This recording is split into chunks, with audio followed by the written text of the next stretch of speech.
सबसे पहले तो मैं आप सब लोगों को बताना चाहूँगा कि इसमें कोई भी मेरा निजी पक्ष नहीं है, क्योंकि जो परसों की घटना है उस पे मैं अपने चुनाव ड्यूटी में एरिया मजिस्ट्रेट की ड्यूटी कर रहा था। और जब मैं वहाँ पे पहुँचा तो वहाँ पे रोड को रोका गया था और मतदान का थोड़ा बहिष्कार चल रहा था। तो क्योंकि मैं अपनी प्रशासनिक ड्यूटीज़ पे था और चुनाव आयोग के और जो माननीय मेरे जो सीनियर अधिकारी हैं, जो उनके ऑन रिकॉर्ड जो हमारी सरकारी ड्यूटी होती है, हम उसी की पूर्ति वहाँ पे कर रहे थे। तो निजी तो इसमें कोई किसी प्रकार के मेरे विचार हो ही नहीं सकते। तो हमने वहाँ पे अपनी एक राजकीय कर्तव्य की पूर्ति की। तो एक सवाल ये उठता है कि जिस वक्त घटनाक्रम हुआ, क्योंकि आप ऑन ड्यूटी थे जी, और जो थप्पड़ मारा है कतई न्यायोचित नहीं माना जाता, इमीडिएटली उसको अरेस्ट क्यों नहीं किया गया? हाँ, इमीडिएट जो अरेस्ट करने की जो एक प्रक्रिया रहती है, क्योंकि आपने देखा होगा कि नरेश जी इसमें खुद एक वो चुनाव लड़ रहे थे वहीं से।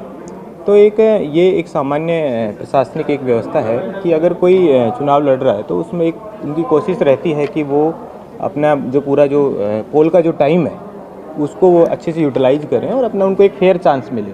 तो जहाँ तक जो प्रशासनिक व्यवस्था रही उसमें यही एक कोशिश रही कि वो 6 बजे जब चुनाव पूरा ख़त्म हो जाए। और एक दूसरी समस्या ये भी रहती है कि क्योंकि प्रशासन का जो मेन और जो हमारे पूरी मशीनरी का जो मेन उद्देश्य था वो कहीं ना कहीं केवल चुनाव को शांतिपूर्ण ढंग से क्योंकि आपने देखा कि जो भी उसमें जो न्यायिक कार्रवाई है वो तो उसके बाद भी जस्ट हुई, लेकिन एक सब पहला प्रयास प्रशासन का ये था कि चुनाव शांतिपूर्ण संपन्न हो, जो कि आपने देखा कि एक शांतिपूर्ण संपन्न हुआ भी। लोगों का कहना है कि धरना पे बैठे थे, उनकी सिर्फ इतनी डिमांड थी कि भाई डीएम या एसपी आ जाएं, हम उनको ज्ञापन दे देते, बात खत्म हो जाती। तो प्रशासन स्तर पर इस पर चर्चा नहीं की गई कि कम से कम आई जाते तो ये विवाद ना उठता? अभी हमारे जो मजिस्ट्रेट महोदय हैं उन्होंने भी एक ये बात को रखा है, क्योंकि आपको ध्यान होगा कि विधानसभा में करीबन 300 बूथ होते हैं और ये बात कहीं से भी आ सकती है कि वहाँ पे जिला मजिस्ट्रेट साहब और एसपी साहब वहाँ पहुँचे। तो ये संभव भी नहीं हो पाता कि क्योंकि आपको मैं बताना चाहूँगा कि हमें लगभग हम 10 आरएस अधिकारी उस विधानसभा में काम कर रहे थे, जिसमें 7 एरिया मजिस्ट्रेट के रूप में काम कर रहे थे। इसके अलावा आरओ, एआरओ और पूरी जिला मशीनरी उसमें। तो वो हमारे जो कलेक्टर मैडम हैं उन्हीं के निर्देशन में ही वहाँ पे काम होता है।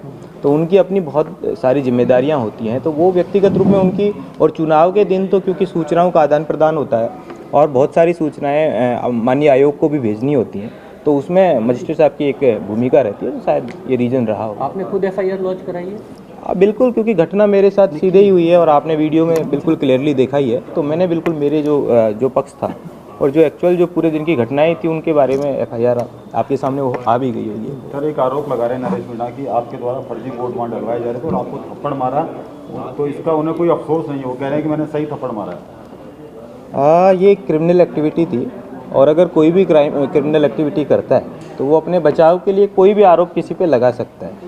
लेकिन मैं अपने as a SDM, as a area magistrate, मैं अपनी ड्यूटी पे था और जिन लोगों ने भी वोट किया वो सब अपने वेल जो समझदार लोग थे, सब अपने वोट मत का इस्तेमाल उन्होंने किया है। इसमें ये बात कहाँ से आ जाती है कि मैंने कोई ज़बरदस्ती किसी से वोट डलवा दिया?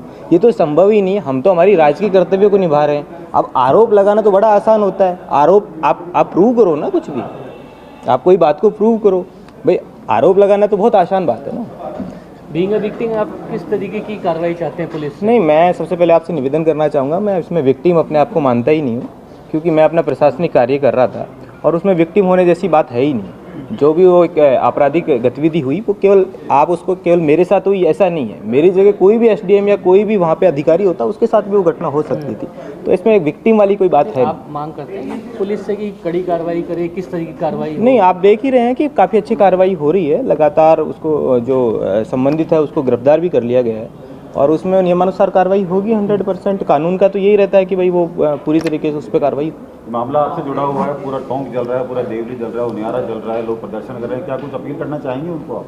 मैं तो सौहार्द, क्योंकि अभी हमारे जो आपने सुना भी होगा कि जो अभी वो एक दिन की जो घटना थी उसके बाद अभी तक किसी प्रकार की कोई भी जो हिंसा की घटनाएं अभी नहीं हुई है और किसी भी प्रकार की ऐसी कोई बात नहीं है। जैसा आप बता रहे हैं कि पूरा टोंक एकदम शांतिपूर्ण तरीके से है और ये जो घटना भी जिन लोगों के द्वारा की गई थी वो ज़्यादातर बाहरी लोग थे जिनको गिरफ्तार भी कर लिया गया पुलिस के द्वारा और उन पे नियमानुसार कार्रवाई भी की जा रही है। पर आप अमित जी, क्या बैठक में कुछ ऐसा भी हुआ है कि पेन डाउन हड़ताल खत्म नहीं किया जाए? कुछ लोगों ने विरोध भी दर्ज करवाया आज।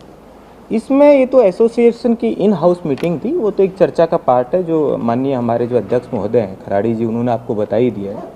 बाकी जो डिसीजन है वो भी अध्यक्ष साहब के द्वारा ही किया जाना है चर्चा के बाद। तो उसमें मेरा बिल्कुल 100% हम हमारे अध्यक्ष के प्रति पूरा एसोसिएशन उनके पीछे है, पूरे आरएस अधिकारी उनके पीछे हैं और राजस्थान के जितने भी कर्मचारी और अधिकारी संगठन हैं वो भी इस बार एसोसिएशन के साथ जुड़े हुए हैं, तो बिल्कुल उनमें पूरा विश्वास है।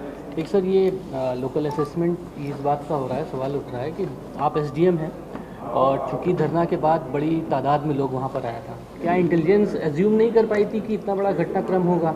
दूसरी बात, जब इतना बड़ा घटनाक्रम हुआ तो फिल्मी स्टाइल में एक बंदा आता है बुलेट से और वहाँ पर फिर उसी मन से ललकारता है और कहता है कि जो किया सही किया। तो इसमें प्रशासन मैं इस संबंध में कोई कमेंट नहीं करना चाहूँगा क्योंकि ये मेरे जो दायरे से बाहर की बात है और एक बहुत ही अच्छा जो भी हमसे पुलिस और प्रशासन से जो उस स्थिति में जो बेस्ट बन पाया था वो किया भी है और आपने देखा भी है जी।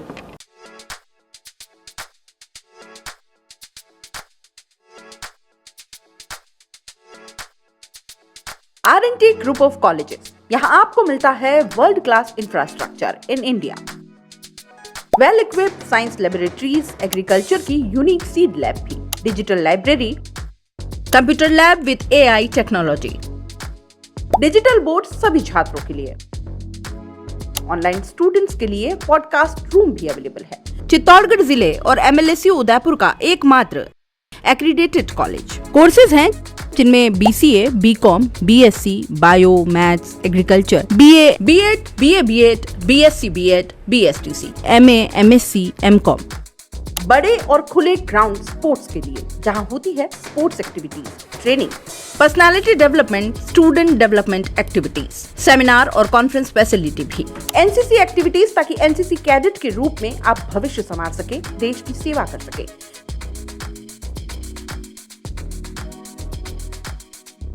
ये विजन है R&T and Vivekanand group of colleges के चेयरपर्सन डॉक्टर वसीम खान का। तो आज ही ज्वाइन करें R&T and Vivekanand group of colleges.